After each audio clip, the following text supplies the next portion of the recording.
Alright, I apologize. I have to make 2 videos, but I'm not good at splicing 2 videos together and whatever. So, my phone's battery is draining quickly. When it's charging, it's heating up to extreme heat, like out of nowhere. Okay?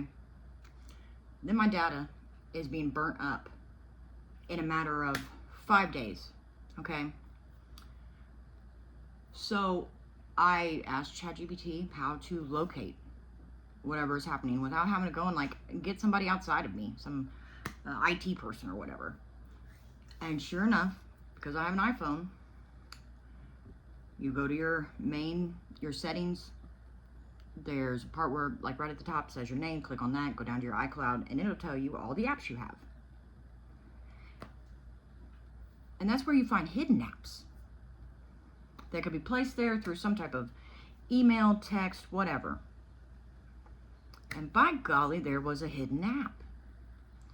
So what all comes along with somebody being able to do that and attain that? I'm pretty sure they have full access to your phone and your camera and can watch and do whatever they like. So I removed that, changed my passwords, because I'd reset my phone probably 2 months ago, because it says, like, if you suspect that, reset your phone. And I did, and I forgot to put my face recognition back on there.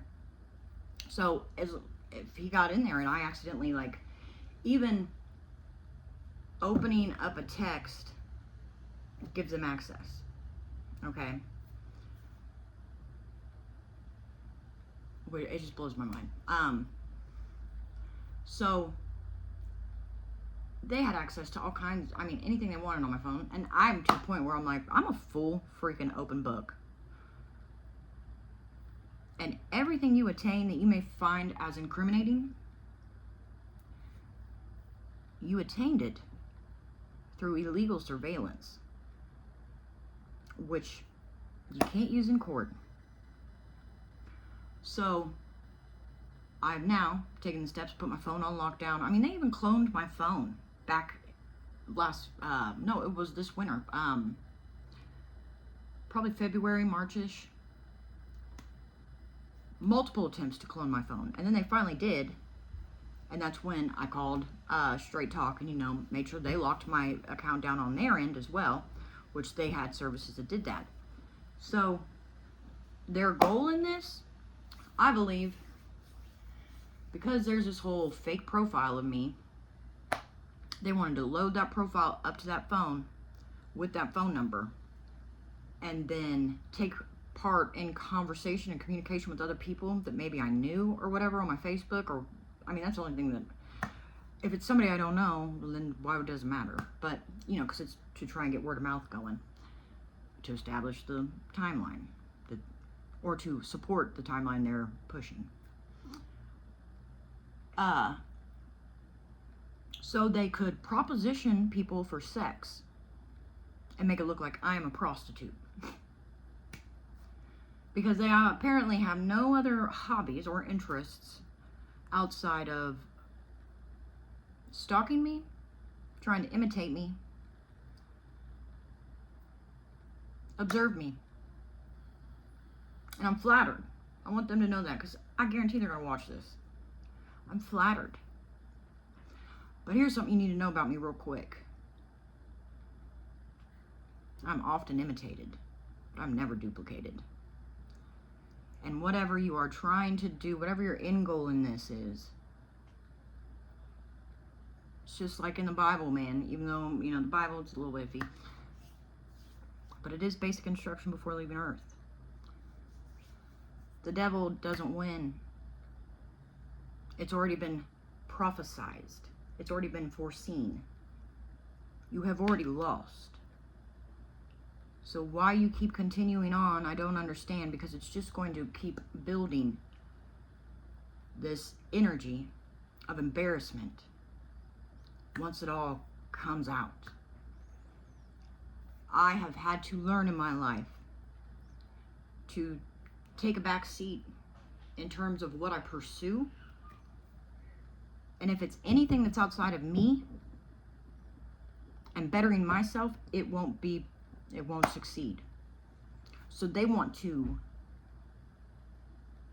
push me in all these different areas of my life, and there are multiple areas where there are straight up distractions that keep trying to hook me in to focus on them so I don't focus on me. So then I pursue some type of justice. I'm not the justice bringer in this realm or any other. I'm here to live my life and experience that and feel. The justice bringer is the universe. A force you cannot manipulate, nor put your hands on, or scare to stop it. Its momentum is immaculate and ever going. Like, you can't stop that. People who do what I do and are working on themselves, we don't seek revenge. We seek healing. And even the universe ultimately does not seek revenge. It seeks a balancing of the scales. And when you have gone out of your way, first off, even choosing somebody to take your own ish out on, or to hurt, or, anything that goes along with attacking somebody, because that's what this is, mentally, physically, emotionally, spiritually, you are doing a wrong. You are negatively trying to impact somebody's life. And once again, we're all equal. When you do ish like that, you, by your own free will, weigh yourself down on the scale. And you will be given opportunities as this cycle continues in this circle. You will be given opportunities to make the situation right. If a thought crosses your mind, like, man, a true free thought, like, because your conscience comes into play, not because you're like, I have to make this right, or I'm going to get this against me. It's like, I have to make this right because I can't believe I did that. That was wrong of me. When that thought comes into your mind, you need to act on it. And go to that person and apologize for what you did. You can't just say, I'm sorry. I hurt you. Well, how did you hurt that person? You need to confess your sins. That person sees that vulnerability, sees that moment that it's a moment of embarrassment. But if that person is really working on themselves, they will see themselves in you. I don't know why it's making me emotional. They will see themselves in you. And do unto others as they will have them do unto you. They are on their healing path. They will demonstrate kindness to you and accept your apology. Doesn't mean you'll be in each other's worlds, but at least the imbalance will become balanced. And you two can walk away from each other, go separate ways. But if you choose to ignore the call from yourself to make it right, or choose to do it with bad intentions, or like just because, well, I don't want to get in trouble, that's selfish. And you go and apologize, it will not be received the same by the universe. It will not be received the same by the person, because that person who is healing can read your energy as to whether or not you are actually, truly, genuinely sorry. People nowadays, they don't want to listen to themselves. And they also, it's like we've been taught to block out our conscious, our self-reflective abilities. Always looking out for ourselves in the most selfish way. Because, well, we don't want people to know about this. It's about image. It's not about, I can't sleep at night because I know I did this to somebody. It's never that, it seems. And that's where I'm like, I'm sad because people just don't do it anymore, and I don't know what's going on with humanity besides this darkness taking over everybody. And that's okay. And I have to accept that. I have to accept that. And cherish the moments I have true interactions with people who see me and I see them, because I see myself in them. And it's vice versa. We are all one in this. And the moment we start treating each other like it, that's when change happens. The moment we start taking actions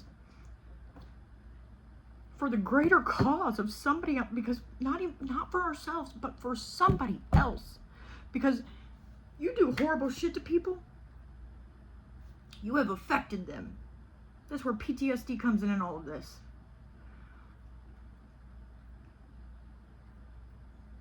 The lack of empathy is a big focus here. Sorry, confirmation. There's a big focus here. Ask yourself, when I make decisions that seem negative or what's it called? Self-focused, do I think about other people impacted by this? If I make a move for personal gain, do I think about anybody else in this?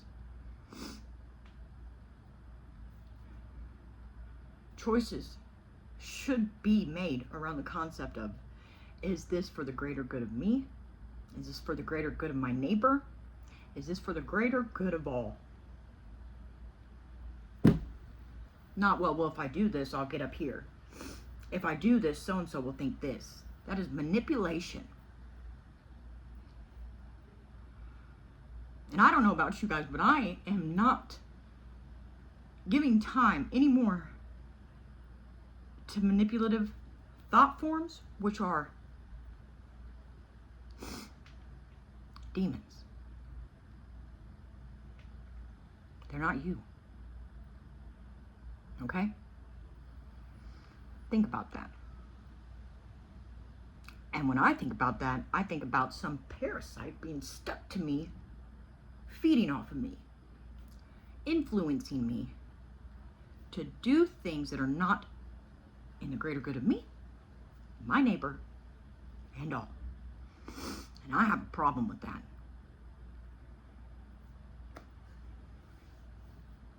Detach from these influences, folks, because they are eating you alive. And that's why the world is the way that it is. Beyond the concept of this is a stage, and it is all created and curated to keep you divided and in a state of fear.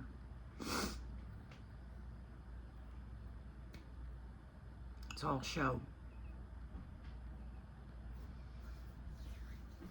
We want to change, we have to change ourselves. And we have to think outside of ourselves and make decisions that will help other people. Because when you keep people in a state, that's what I don't understand. Keeping people in a state of hurt and pain and all these things, it's abuse, first off, and it's just, I don't want to say wrong, because who decides what's right and wrong? None of us can. As long as you have to have an inner moral compass to what is right and wrong for you. What are you going to guilt yourself with afterwards? What are you going to shame yourself with? We have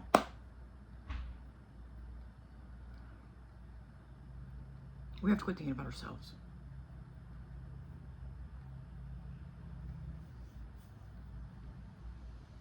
And start being kind and compassionate. I don't know why this is so, it's just, I'm feeling it.